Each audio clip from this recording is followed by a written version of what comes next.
Okay, so thank you for the introduction, Caitlin, and I'm just going to get right into this. So this is a presentation looking at some of the results from my master's thesis, and I'm going to talk about some of the challenges of multiple species management in a grassland-specific context, so looking at songbirds and cattle grazing and resting rangeland. So organisms don't live in isolation.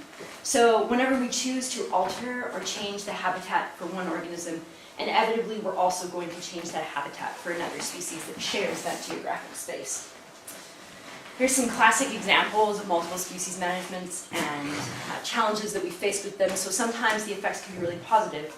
For instance, reintroducing wolves in Yellowstone resulted in elk populations coming down and positive snowball effects for plants and other animals. So that was a really good thing where we managed one species and then helped other species. But other times, we manage for one species and we harm other ones. So for instance, if you trawl for shrimp, you can damage coral reefs. Or if you fish for tuna with certain techniques, you can have dolphin bycatch.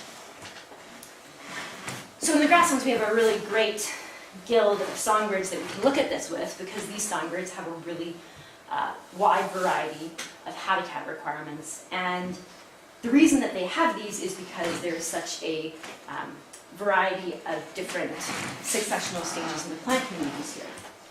So chestnut-colored longspur is often associated with shorter, sparser vegetation, while I feel like I'm in people's way. Do I need to stand back? Does this help? Okay. Laura, I might just sit with you. So then, Savannah Sparrow and Grasshopper Sparrow are often associated with more moderate litter depths and sort of median vegetation height, but they're more tolerant on either side of the spectrum. And then Baird Sparrow is often associated with taller, denser vegetation, and Sprague's pipit would be over on this side as well.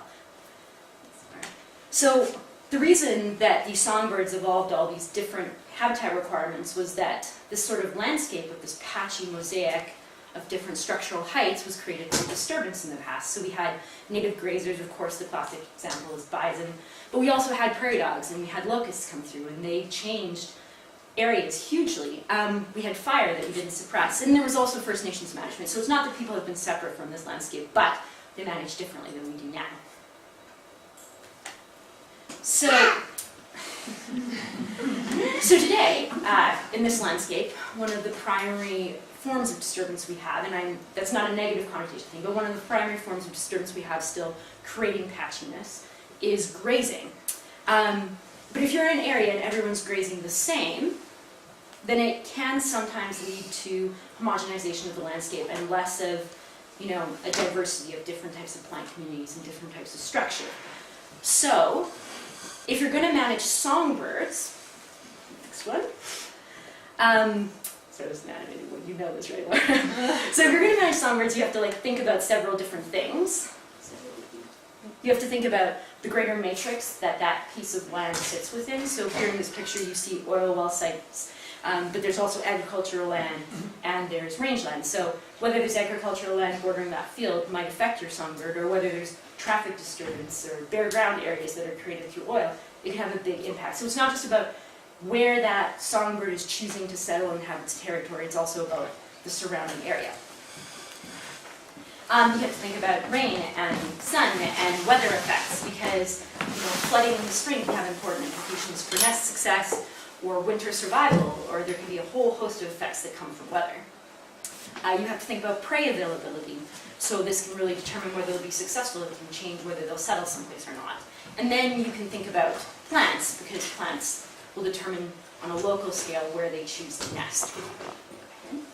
So, with cattle, primarily they're affecting plants. It's not that they don't have effects on insects, which they could, or on the larger matrix if you have rangeland versus agriculture. That can be a huge thing. But one of the primary things that they affect is plants. So if you're going to use cows to affect plants, again, cows don't function on plants in isolation. You have to think about soil, you have to think about precipitation, you have to think about different disturbance on the landscape, so fire, and you can think about temperatures and things like that. So I think the point of this is that when you're trying to look at a grazing study, it becomes really complex really quickly, because cows don't influence songbirds directly, they influence mechanisms that then influence songbirds, and there's multiple mechanisms that are doing this. But then in turn, even if you're looking at what cows are influencing, there's other things changing that. So if you need to understand the results of a grazing study, you have to think about it in context of this kind of confounding variables that exist. So, you can't get rid of this entirely, but you can try to control for it. And this is one of the reasons that grassland is such an excellent study site, because in some ways grassland allows us to control for the matrix, right? So in grasslands, especially in East Block, that area where Bagma is, it's surrounded by grazing. There is no agricultural land in the area, there is no oil development. So we automatically take those effects away from our study. So that's really helpful. So it's a great site to do this project. So then you can also think about experimental treatment. Although you can't control the weather, as I'm sure many ranchers and farmers in this room are more than aware, you can try to have controlled plots and design a study in such a way that you're in some ways accounting for variation between years and precipitation and temperatures and things like this. And I'm just going to throw this in here because I don't know where else to put it. We're not so concerned about prey in grasslands because we did do surveys before and after cattle were introduced, and we found that in both there were so many insects they weren't a limiting factor on songbirds, so we're not thinking that that is a mechanism that cattle could change that would influence songbirds. Okay, so in Bagma we set up 9 pastures. They're each 300 hectares in size, which is another really amazing thing about this study. It's really hard to be able to go to a place and say, we're going to do experimental treatments with 300 hectares. How many areas in the world are there 300 hectares that are undisturbed grassland? Like, it just doesn't exist that often. So this is a really, really good opportunity to look at these things. So we have these 9 300 hectare areas, which we grazed. 3 were left as controls, they had no cows, and then the rest were grazed with a variety of intensities, anywhere from low to high intensities. And the highest intensity that we grazed at was a stocking rate of 0.83 AUMs per hectare. So pretty heavy. What that was intended to do was remove between 70 to 75% of the biomass. So we went out before grazing was ever introduced and we collected data to establish a baseline. And then we introduced cows for 4 years. And we collected data in each of these years. But then even after that, we went back and we collected data again. So we have this really long kind of line of data, and we really have an understanding of what was there before, what can we attribute to cows, and then what happens after we pull the cows off. Okay. So for field methods, this was a pretty big project. A lot of people donated a lot of time to get this done. So in a season, we would do 90 point counts within the park and 30 within the neighboring Mancoda community pasture. But we did 3 rounds of this. So that was 270 point counts within the park and another additional 90 outside of the park. So it was a big time commitment. And then with that, we also paired a point count with a plant plot, which was 20 by 50 meters. We did walkthrough surveys for all species present or absent, and then we also took vegetation structure and cover measurements within kind of frames nested in this greater plot. Okay, so this is not my results, but I want to show you some of the other people because there's been a huge group of grad students that worked on this, and I'm really only going to touch on results from 3 people.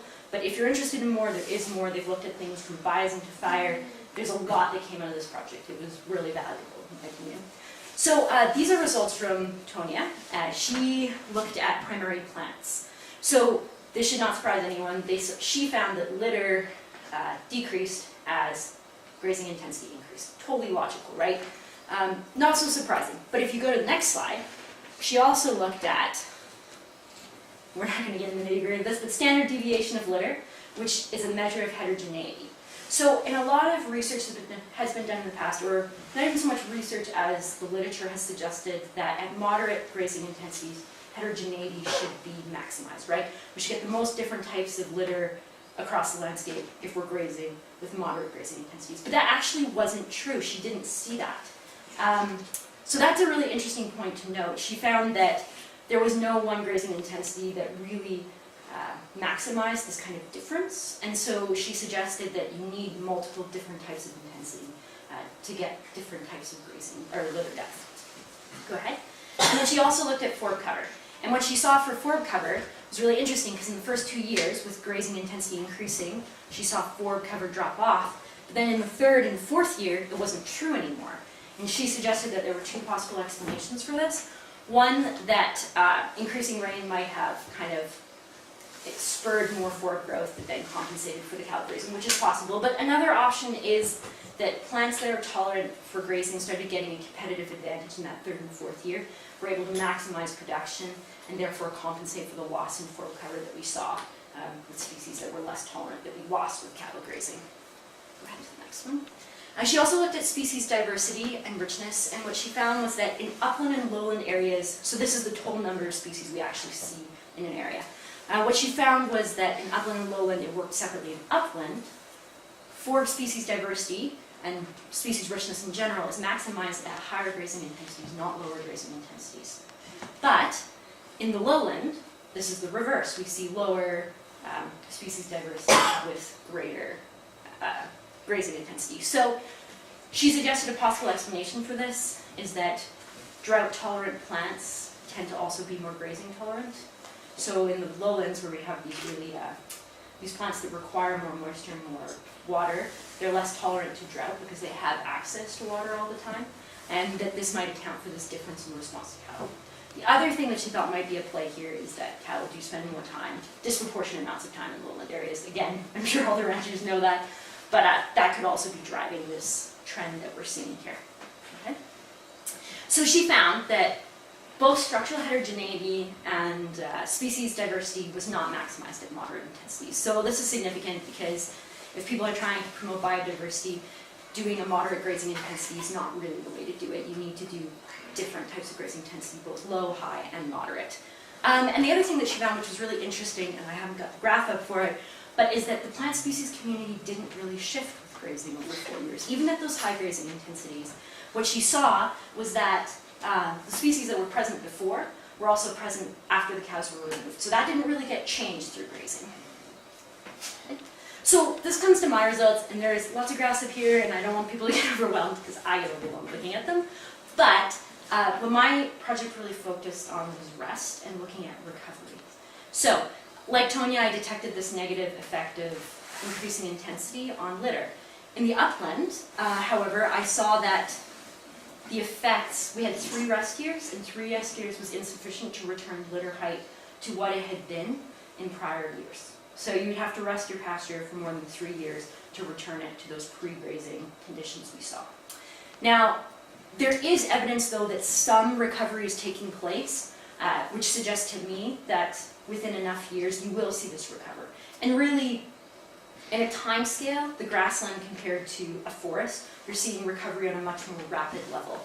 And then things like vegetation height density, we see an immediate return. There's not even a requirement really for rest. You take the cows off the year after in the upland areas anyways, it's back. Like grass is the same height. There is no ill effect, at least with grazing at this intensity for 4 years. So that's kind of interesting. And then bare ground does the opposite of litter, which isn't really surprising. So this was for upland areas. If you look at lowland areas, you actually see the opposite trend in litter and vegetation height for recovery. So litter depth in the lowlands recovers really rapidly. Within the 3 years of our study, it's back to normal. However, vegetation height density doesn't. Go ahead and go to the next one there, Laura. So not all habitat structure variables recover at the same rate. They recover differently. Litter and bare ground in the uplands require more than the lowlands.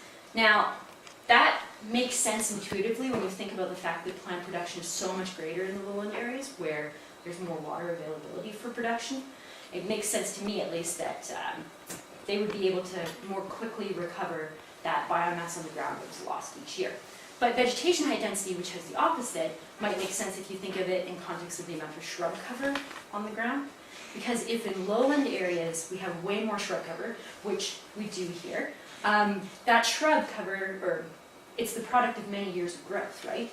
So if you have a shrub that gets trampled, it's not going to recover in a year like a grass would that gets clipped.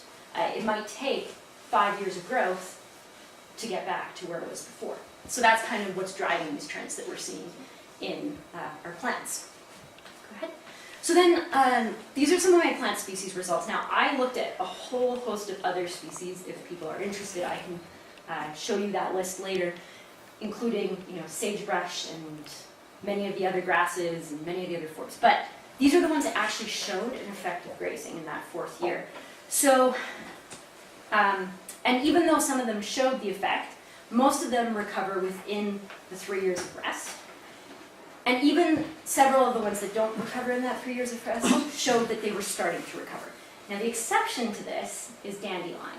Dandelion, once introduced, so basically, interestingly enough, because dandelion seems to be everywhere, in the park it really wasn't present. Then we introduced cows, and it just blew up, like it took off. Even in controlled pastures, it didn't matter whether there were cows or not. Basically, once it was introduced in the system, it was there.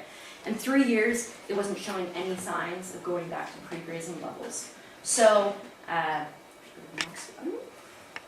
What these suggest to me, these results about species and structure kind of taken together, is that native plants are resilient to grazing, which shouldn't be surprising to anyone considering that this system has evolved with grazers. Most native plants that were affected by grazing, they did recover quickly following livestock exclusion. But we need to be really cautious with invasive plants and keep that in mind because they don't react the same way as our native species do. Now, unfortunately in Bagma, I wanted to look at more types of invasive plants, but where the Bagma project was, there was no other examples in my plant plot, so dandelion is the only one I have. But I think the idea that an introduced species can be more persistent than a native one following introduction is something that's valid and that we should be cautious about. Okay, so then getting on to songbird results. I know I spent a lot of time on plants, but because the plants are what's driving the songbirds, I think it's a worthwhile thing to spend time on to understand these. So what we found with chestnut-colored longspur is that grazing had a really beneficial effect. Not surprising, they like sparse, short vegetation height. And this benefit actually lingered even during rest years.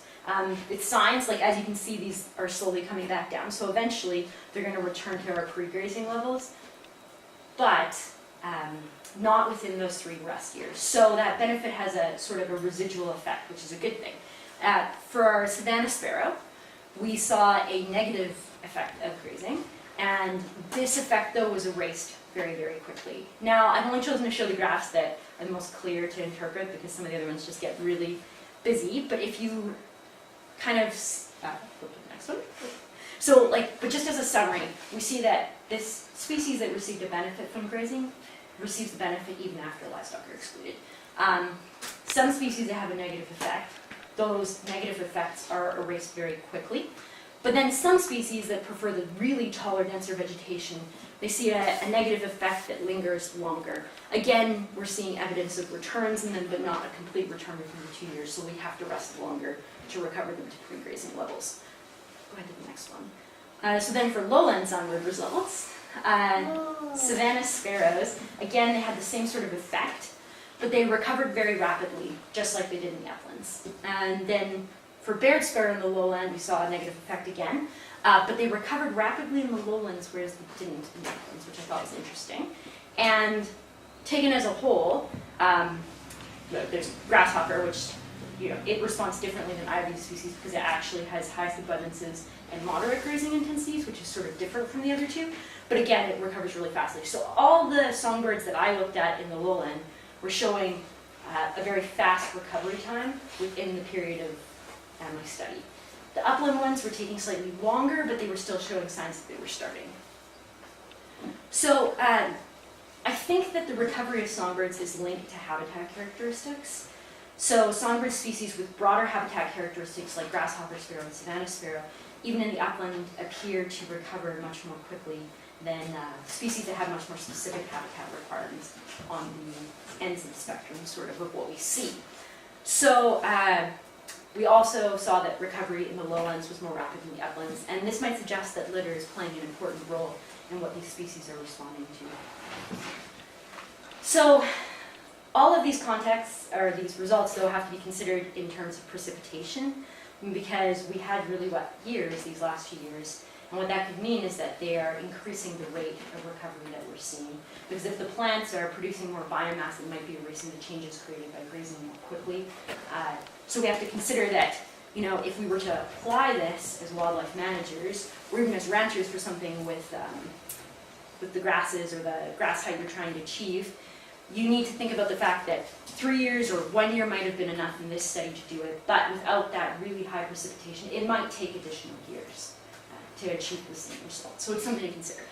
And then just to throw this in here, because I know everybody wanted to talk about Sprague's pipit. So these are results from Kelsey Malloy's study. Now, the reason I didn't analyze striped pipit was because in the 4th year of grazing, it actually didn't show an effect of it. And again, this is likely due to these high levels of precipitation that we had. So there's this really clear negative effect that she sees in the 1st and 2nd years of grazing in upland and lowland. And by the 3rd and 4th grazing year, it's gone. It just disappears. So probably what that's indicating is that the precipitation outweighed the effects of the grazing to the point where all the habitat was adequate for striped pipit and it didn't really matter. So. Okay, so the management implications of this are that grazing, in my opinion, can definitely be used to create songbird habitat, and it can be very effective. Resting rangeland, in turn, can quickly be used to erase these changes and create a new structure by grazing. But for some species, we might have to be prepared to give it more than 3 years of rest to do that. So if you take anything from this talk, I would try to remember the fact that the system is resilient. It evolved with grazing, and that's why grazing is an essential part of making it the way it is, right? Cattle grazing is an effective way of doing this, but one stocking rate isn't necessarily the answer for every type of habitat we want to create. And because the system is resilient, really what this tells me is that as a wildlife manager, I want to push the system a little harder to create chestnut-colored longspur habitat. The risk is maybe lower than we thought it was in the past, because we know if we can give it adequate rest, it can recover to where it was before. So to me, that's really promising. That gives us some leeway as managers that maybe we haven't felt like we've had before. However, the catch of this is knowing that you have enough land that if you have to move your cow someplace else to give that pasture rest, you have it. So as a park, that's a positive for us because we have a huge land base. As a rancher, that can be more challenging if you're trying to manage for specific songbird species, obviously. And so this is a list of my references, just in case I was interested. And I just want to acknowledge everybody who helped to collect the data for this. Kelsey for all her advice, Tony and Kelsey for the results they contributed to this presentation, and all my funders, including Parks Canada. And that's it.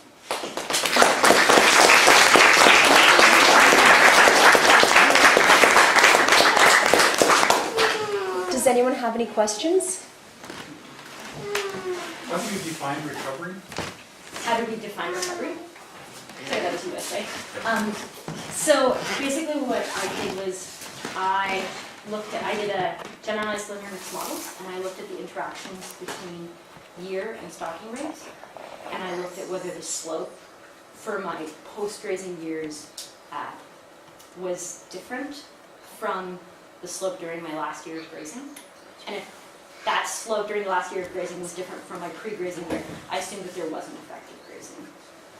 So if sorry, this gets really complicated with modeling, but basically, if that post-grazing year slope was significantly different from my grazing year and was coming back in the direction towards the pre-grazing, but I considered that recovery.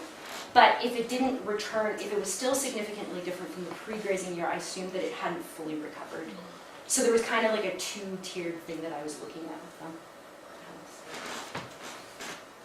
Do you have a question?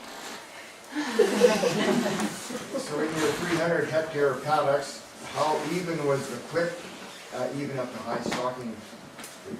Even at the high stocking rate? It wasn't even. I think that was the thing. We put cows in, or they were put in late May, early June. They stayed in until the middle of September, and it was definitely patchy across that area. So that high clip didn't happen consistently across the 300 hectare pastures. So we definitely saw a variety between all of our plant plots within the same pasture.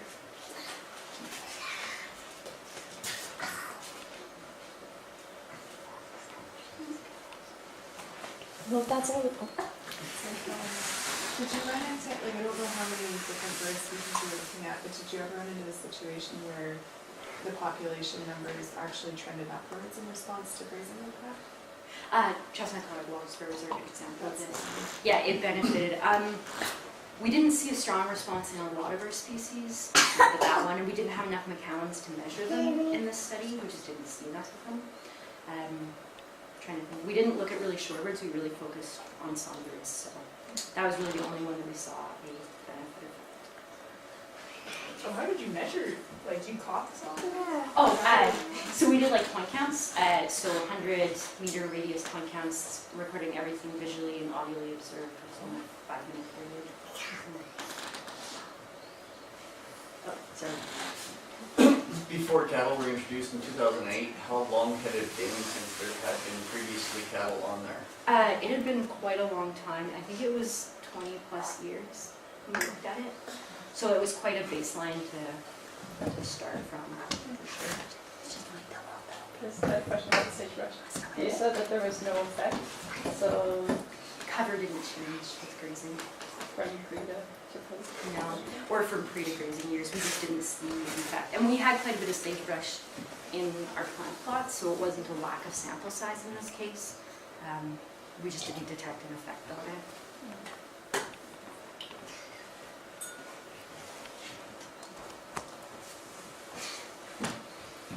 Well, if that's all the questions, then thank you very much, Sam, for your presentation today. I know I learned a lot, and I had no idea that you were so knowledgeable and knew all the different types of sparrows. I hadn't, I can't identify them, but thank you very much. All right, thanks.